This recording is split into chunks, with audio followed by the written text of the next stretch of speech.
I ran and I thought about my father, who I was really close to. And I remember this, my father was not at all religious. He used to go to the synagogue once in a while, but had nothing to do, didn't know religion. But he used to hum this song over and over again at the synagogue. Somehow, I started singing his song. It's Shalom Aleichem Malachei Hasharet. It was that song. And I started singing the song. And it was I felt my father's presence somehow with me. I was not alone. And I had this burst of energy. So I had already ran about 100 kilometers, more than 100 kilometers, I think 150, yeah, at least.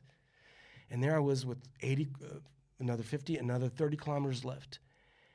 I don't know what happened to me. I started running, picking up speed, more and more, humming the song. I had never ran an ultra marathon before.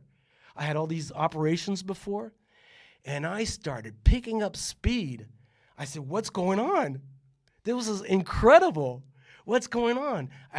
And then I bypassed one of the runners, and she looked at me. When you bypass, you ask if everything's okay. You know, you don't just leave them behind. Is everything okay? Do you need help? No, fine, Simon. And she says, Simon, did you take anything? I said, no. She said, go on. And I kept running.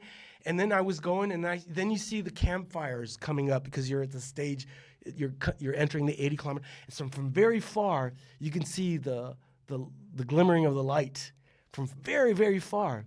But very far is like 8 kilometers.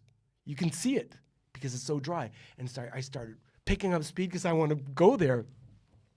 And then finally, they were waiting for me at 2 a.m. because you have no times, and I arrived more than an hour and a half before what was expected.